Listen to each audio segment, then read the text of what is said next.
Hello everyone, welcome back to C# tutorial. இன்னைக்கு வந்து நம்ம எதை பார்க்க போறோம்னா execute non-query எப்படி வந்து C# programmingல யூஸ் பண்றது அப்படின்றத தான் பார்க்க போறோம். இது வரைக்கும் வந்து நம்ம execute non-query யூஸ் பண்ணல. execute scalar யூஸ் பண்ணி எப்படி ஒரு select statement execute reader use பண்ணி எப்படி ஒரு select statement வந்து execute பண்றது, அதுக்கு அப்புறம் stored procedure எப்படி execute பண்றது தான் பார்த்தோம். சோ இன்னைக்கு வந்து execute non-query எப்படி யூஸ் பண்றது அப்படின்றத பார்க்க போறோம். இங்க வந்து பாத்தீங்கன்னா நான் யூசிங் பிளாக்குக்குள்ள நான் எந்த ஒரு ஸ்டேட்மெண்ட் வெச்சில்ல. சோ வந்து இதுக்கு அப்புறம் தான் நம்ம எழுத போறோம். சோ ஃபர்ஸ்ட் திங் வந்து ஒரு கமாண்ட் ஆப்ஜெக்ட் வந்து கிரியேட் பண்ணனும்.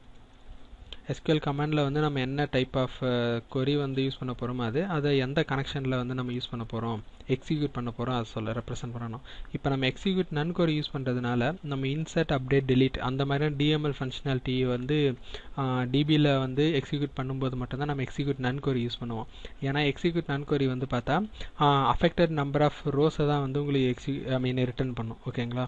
சோ ஃபர்ஸ்ட் நம்ம query ரிட்டர்ன் பண்ணிடலாம். சோ insert into எந்த டேபிள்ல வந்து இன்சர்ட் பண்ண போறோம்னா customers table. நம்ம customers tableல தான் வர்க் பண்ணிட்டு இருக்கோம். சோ customers tableல எந்தெந்த காலம் அப்படினு சொல்லிட்டு நம்ம பார்க்கணும். ID, name, அதுக்கு அப்புறம் age, address அதுக்கு அப்புறம் பாத்தீங்கன்னா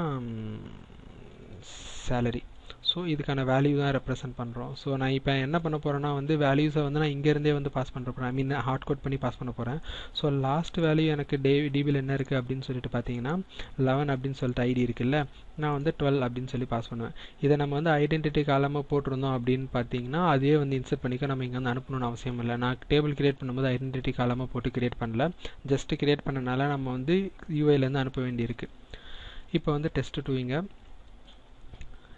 ஏஜ் போட்டுக்கலாம்.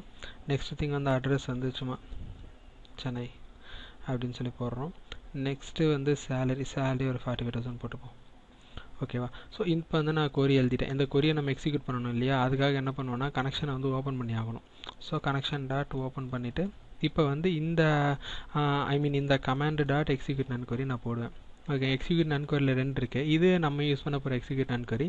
இது வந்து ஒரு asynchronous method. asynchronous programming நீங்க யூஸ் பண்ணீங்கன்னா அப்ப வந்து நம்ம பார்க்கிறது தான் execute non-query async.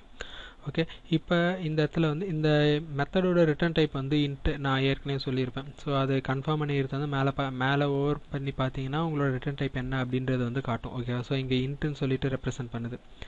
இப்போ இந்த affected row இருக்குல்ல, இந்த affected row வந்து greater than 0 இருந்தா மட்டும் தான் என்ன அர்த்தம்னா உங்களோட row சக்சஸ்ஃபுல்லா இன்சர்ட் ஆயிருச்சு அப்படின்றது அர்த்தம். அப்படி இல்லனா ஏதோ எரர் வந்திருக்கு அப்படின்றது அர்த்தம். அதுக்காக தான் என்ன பண்ணுவோம்னா இப்போ greater than போட்டு செக் பண்ணிப்பாங்க. ஓகேவா?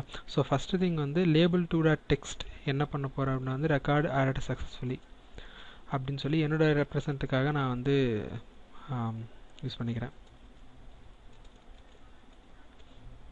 added successfully. ஓகேவா? சோ இங்க வந்து நான் எரர் மெசேஜ் வந்து போடுற டிஸ்ப்ளே இப்போ ஏதாவது ஒரு எரர் வந்ததுனா டிஸ்ப்ளே பண்றது அதே லேபிள்ல வந்து நான் டெக்ஸ்ட்டை வந்து இது பண்ணியிருக்கேன். சோ ஃபர்ஸ்ட் வந்து லேபிள் வந்து கிளியர் பண்ணிடலாம். ஓகேங்களா? So string.empty. இப்போ இத வந்து ரன் பண்ணி பில்ட் பண்ணிட்டு ரன் பண்ண போறோம். சோ எக்ஸிக்யூட் பண்ணிருக்கேன்.